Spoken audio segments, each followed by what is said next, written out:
So getting into Airsoft is universally quite a difficult thing to do. Now, obviously there are many workarounds you can do if you're new to the sport and if you want to start playing Airsoft. But how do you do that exactly, okay? Airsoft by itself is not actually a cheap sport. While many may say that Airsoft's actually a relatively price-free sport, it actually is not, okay? Not unless A, you've got contacts, B, know-it-alls, C, someone who sells guns, okay? Universally, three of those things don't usually happen from the get-go. But how did I get into Airsoft? Stay tuned to find out. What's going on, guys? My name's Alex and welcome back to Stingray Airsoft, where today we're going to be talking about my story in Airsoft, where I began, how I got my stuff, and how you can do the same for a relatively cheap price. Now, in the UK, Airsoft is not a massive sport, but it is pretty well known and it is pretty big. I know a lot of you are probably thinking, oh, this sounds a lot like paintball. It isn't. It's not paintball.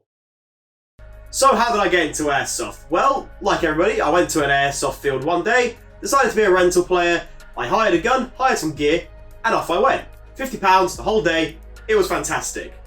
But I don't want to be a rental player the whole time, running around with these silly little guns that don't actually work very well. No. I wanted my own gear. I turned up and see everyone else, they've got their own gear. So why can't I get that? 1. UCARA.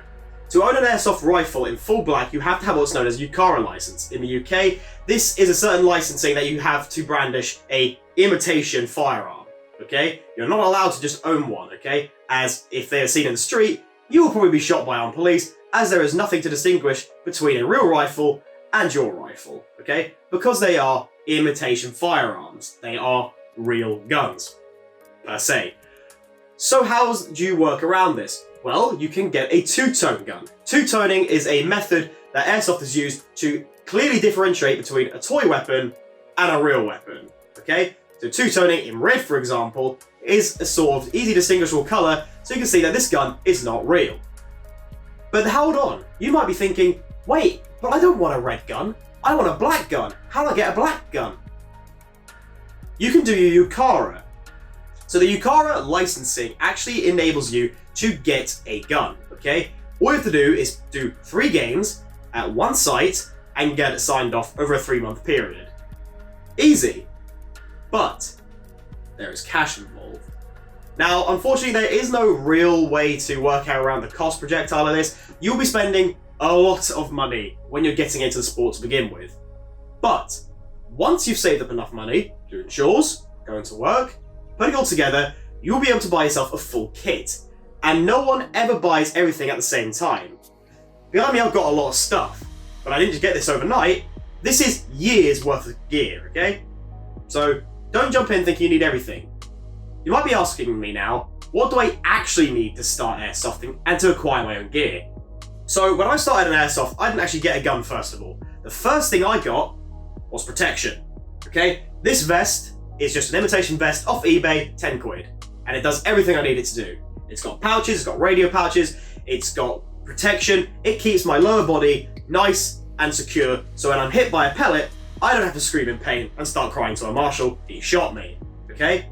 Second thing to get, which is actually probably the most important thing you will ever need in Airsoft, it's eyewear, okay? Ballistic eyewear is the most, crucial element you need when getting into Airsoft. If you don't have these, you can't play. It's that simple. You need to wear ballistic eyewear. So you have some gear now, okay? You have your vest, you have your glasses, you can even buy a helmet for an extra tenner if you need to, off eBay. Doesn't have to be real. Don't have to be one of these people who have to buy real stuff. You know exactly who I'm talking to right now. So, you can just get some secondhand stuff from people who have just finished playing Airsoft or selling on some old gear. This is a perfect place to start.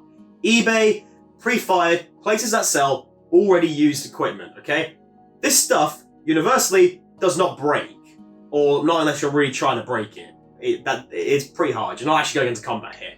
But now you've got your gear, and now you've done your 3 games, and you're thinking, now I would really like a rifle.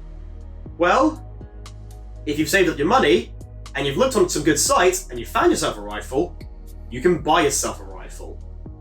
But hold on, maybe you don't need a rifle just yet. Maybe you'd like to get a feel for owning your own gun first. there's a lot of steps involved in getting into Airsoft. One crucial thing is weapon management. Now, how best to learn this? I recommend getting a sidearm first. So a sidearm, i.e. a secondary pistol, is probably a good place to start. Now, this is the CM128 electric pistol, which is actually one of the first guns we got. This was initially two-tone, but we have actually used it as a custom spray gun now, so we do different patterns on this one. But for the moment, you can get a look to see what it's like. Now, guys, always check when you get any weapon. Mag, out. I'm not wearing eyewear. These, don't load them in the house. It will hurt a lot. So the best way to start then is with a pistol. You need to learn how your pistol works, how to disassemble it, and how to maintain it. A majority of people who get into Airsoft in the beginning usually struggle with maintenance. Airsoft, you need to learn a lot about weaponry. I'm not going to lie to you. You do need to learn about guns, okay? A lot of people say that you don't really need to know about guns as it's not a real weapon. But if you treat these just like toys, you go out the whole day, and you're shooting all your friends, and at the end of the day, you just put it down and leave it like that. It will break quickly, okay? First thing to maintain is your battery. Most electric guns, so EEGs, stuff like that, they run on Neuropol or LiPo batteries, okay? These batteries need to be charged at all times. If one of these batteries dies, i.e. you completely drain it, they are broken. So as soon as you get back from the Airsoft site, take your battery out, plug it in, and let it charge.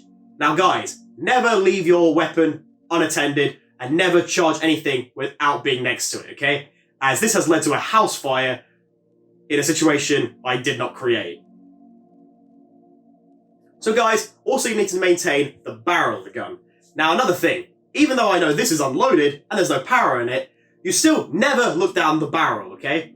What you do though, is you get a barrel cleaner, okay? And simply clean it out to make sure there's no grub on the inside to break your gun.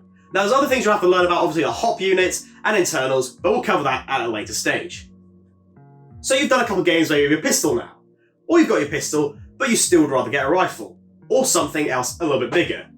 The next place you could probably stop by is shotguns. Shotguns are pretty cheap, there's one behind me. That is only about 30 quid, okay? However, I do not recommend spending your money on these things as they break super quickly, as they are only spring or some kind of hop unit something. Just something really pathetic, okay? It will break. Save your money. You don't need to do it just yet. You don't need to rush into the sport. Just save up. It helps a lot. But once you have saved up, where's the best place to begin?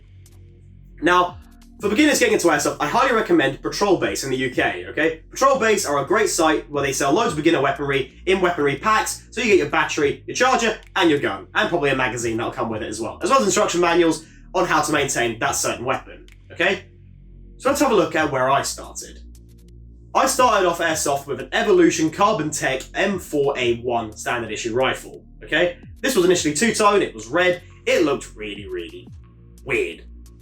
However, I decided to get a Carbon Tech weapon instead of poly. Now, polymer plastic weapons are decent, depending on the quality of plastic it's made in. Now, this will vary a lot, but typically a price point I recommend looking at is £130 plus. Anything below that as a rifle will likely be pretty bad and will probably break and will make you want to cry more times than none, okay? So once you've got your rifle, you can do anything you want with it, within reason.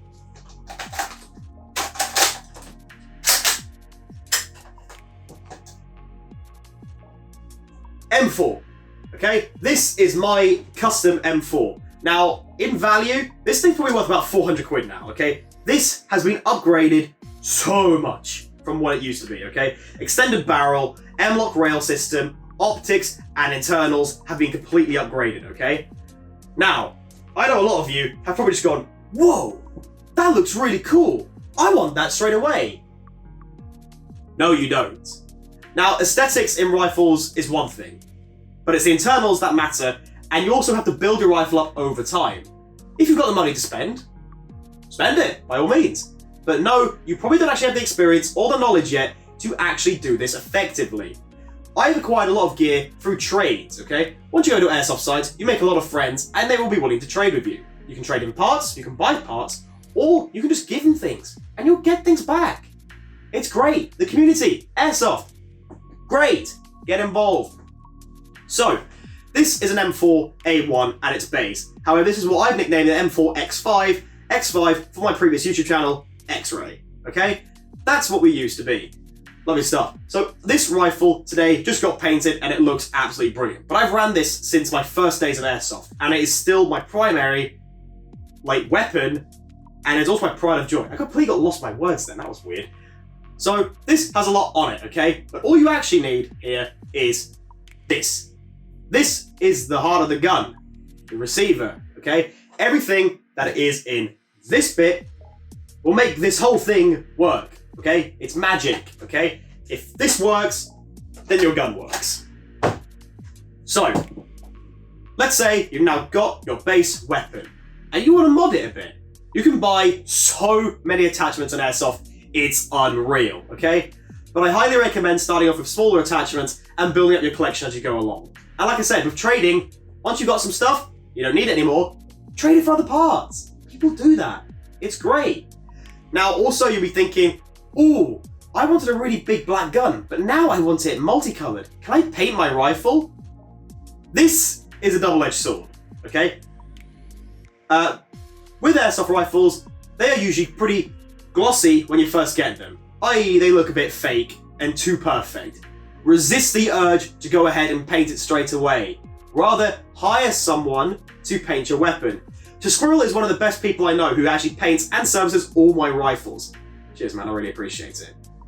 But finding yourself a weapons tech at an airsoft site or online is a massive lifesaver. Do not try and do everything yourself if you just started the sport. It will go horribly wrong.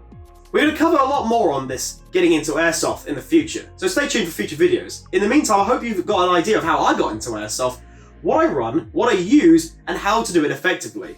We'll be continuing this series in the next episode. Guys, if you're not yet subscribed to the channel, please like and subscribe. This is obviously the first video we got on YouTube, and we will be doing a lot more. You can check out my other channel, Alpha 5 X-Ray, at the link in the description. Thank you very much for watching, guys. I'll see you on the field. Take care.